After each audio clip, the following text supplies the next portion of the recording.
Assalamu alaikum jọ̀mọ́ yàlí muslimina wàlí muslimat.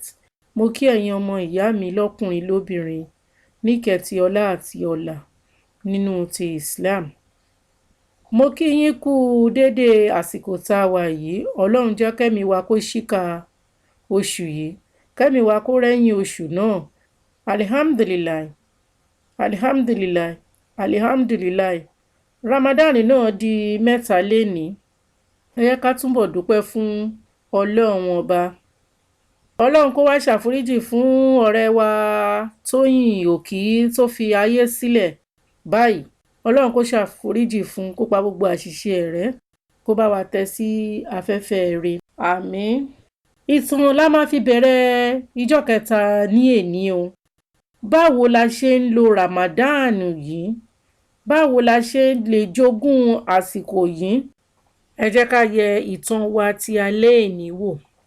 Ọkùnrin arìnrìn-àjò kan wà tó ní gbogbo àǹfààní láti kó ọrọ̀ jọ nílé ayé títí di ìkẹyìn ẹ̀. Ó ní àǹfààní àti ṣiṣẹ́ àti tọ́jú owó, àmọ́ ihun tí ayé fẹ́ wí kémi náà lè bẹ́gbẹ́ mu òun ni ó ń lé káàkiri. Kò rántí ìdí pàtàkì tí òun fi bẹ̀rẹ̀ ìrìn àjò òun. Gbogbo bọ́n ṣe ń lògbà ló ń bá wọn lògbà, ló ń raṣọ, ló ń bẹ́gbẹ́ mu, tó fi gbogbo àkókò yìí ṣòfò, tó wá fi di ẹni tí kò ní owó mọ́, ẹni tí ó ń yá owó káàkiri àti ẹni tó wà nínú gbèsè. Ó dijọ́ kan ni ọba ìlú náà bá ṣe ìkéde wípé fún 30 ọjọ́ kí àwọn ènìyàn máa wá ní aago báyìí sí aago báyìí láti wá kó èrè nílé ìfowópamọ́ ìlú náà. Òun ò gbọ́ dáadáa náà, ló béèrè lọ́wọ́ àwọn ọ̀rẹ́ ẹ̀ náà ní bó ti rí nìyẹn. Ló bá tún sáré lọ bá àwọn ọ̀rẹ́ ẹ̀ náà tó tún wà ní ẹgbẹ́ kò ní nǹkan bíi tiẹ̀. Náà bá kóra wọn lọ síbẹ̀. Àmọ́ wá ní òfin wà ní aago tá a máa bá wọlé, láago tá a máa bá jáde. Tá bá ní ká wo òfin yìí, a ní kéré ibẹ̀. Tá bá dẹ̀ ní ká má lọ síbẹ̀, a ní rérè jẹ, a sì wà nínú gbèsè náà ni. Ọlọ́run má fi wá sínú gbèsè o, jẹ́ ká rérè jẹ o. Àwọn ọ̀rẹ́ ẹ̀ padà lẹ́yìn ẹ̀ nítorí wípé wọn ò lè tẹ̀lé òfin, àmọ́ òun pinnu láti tẹ̀síwájú fúnra rẹ̀. Ó dẹ̀ tẹ̀síwájú. Ẹni tó tẹ̀síwájú ńkọ́, tó tún tẹ̀lé òfin, ó di dandan kó rérè jẹ. Ọlọ́run pín wa lérè jẹ o. Ó bá dàbí ọgbọ́n, ó tètè ń kúrò nílé ní ọwọ́ àárọ̀. Á dúró dìgbà tí àsìkò ìkórè bá dé, á kó èrè tí ó máa kó. Ó ṣe bẹ́ẹ̀ títí fún gbogbo 30 ọjọ́, ó sì kó gbogbo èrè lọlé. Ilé ìkórè tí wọ́n ti lọ kó èrè yìí, òun ni oṣù Ramadan tí a wà yìí. Gbogbo ẹni tó bá tẹ̀lé òfin, á jogún ayé, á jogún ọ̀run. Ramadan ni àsìkò ìkórè, àsìkò tá à ń kérè lọ́dọ̀ Ọlọ́run ọba. Ọlọ́run ọba yìí, òun ni ọba ìlú náà. Àwa ni arìnrìn-àjò yìí, nítorí a wá láti ọ̀nà jíjìn. Gbogbo àsìkò dẹ̀ wà fún wa láti kó ọ̀rọ̀ tí ó wúlò fún wa láti mú lọlé sílẹ̀, àmọ́ ọ̀rọ̀ ilé ayé la máa ń lé kiri. A kì í rántí ọ̀rọ̀ pàtàkì, ọ̀rọ̀ èyí tí a máa rí mú dání lọlé. Oúnjẹ ẹ̀mí wa, a kì í kọjú síbi tá à ń lọ. Báwo la ṣe ń kó ọ̀rọ̀ náà? A ti bẹ̀rẹ̀ láti inú Rajab àti Shaban, a ti ṣe díẹ̀díẹ̀. Gbogbo ara wa pàápàá ti gbáradì sílẹ̀ fún àwẹ̀ ti Ramadan.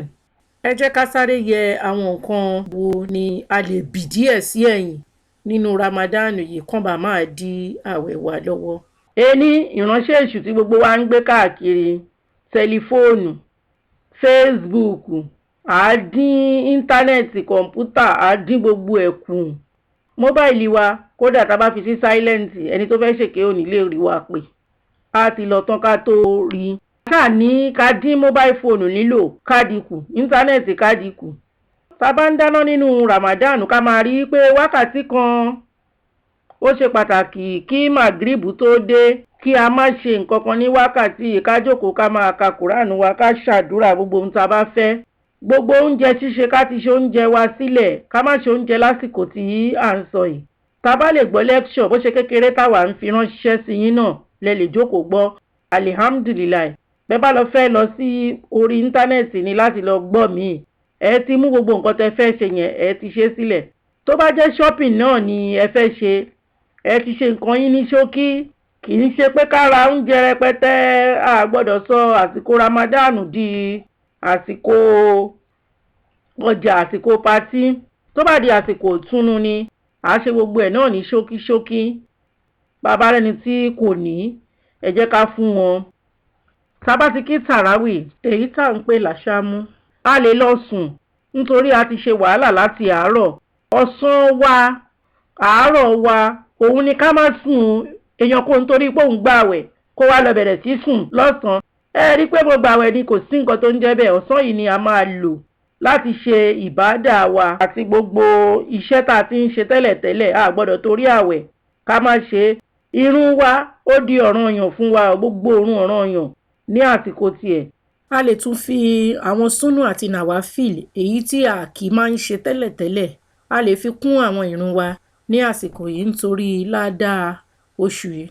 Ọlọ́run pín wa lérè jẹ o, kó gba gbogbo iṣẹ́ wa ní ìbádà fún wa. Àmín. Ká ka Kùránì wa ní ṣókí lédè tó yé wa. Ẹ jẹ́ ká rí i pé a kí aṣámú nítorí tẹ́lẹ̀tẹ́lẹ̀ rí ọ̀pọ̀lọpọ̀ wa ò tiẹ̀ mọ ìdí tá a fi ń lọ kí aṣámú yìí. Tí èèyàn bá ti kí aṣámú, kò di dandan kéèyàn tún délé tún máa ṣe tàjúùdù lóru mọ́.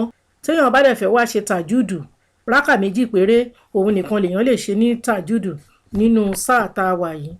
Ọlọ́run gbàdúrà wa ò kọ́ wa mọ̀ ṣe o. Àdúà oríṣiríṣi tó bá wù wá náà ni ká máa ṣe nínú oṣù yìí. Díkìrì ní kẹ́lẹ́kẹ́lẹ́ nínú yàrá wa ó di dandan fún wa láàárọ̀ àti ìrọ̀lẹ́ ní èyí tí a bá rántí. Ká dẹ̀ tiraka pé kí ìtọrẹ àánú wa kó pọ̀. Kì í ṣe ká fúnyàn lówó nìkan ni ìtọrẹ àánú. Bó ṣe aṣọ ni, bó ṣe ká rẹ́rìn síyàn ni, àbí ká kàn tiẹ̀ báyàn ṣe nǹkan kan ni, àbí ká lọ kíyàn ni. Charity náà nìyẹn. Tó bá ṣàmúnú àwọn èèyàn dùn, charity ni o. Kọ́lọ́run kó gbà fún wa ní ìbádà. Ọlọ́run jẹ́ kẹ́mi wa kó rẹ́yìn oṣù yìí. A tún fi gbogbo ẹ̀ sílẹ̀ di ọ̀la. Inshallah, pẹ̀lú ògo Ọlọ́run. Wábìláhù tàòfíkì, alihamdulilayi rọ̀bìlì alamin.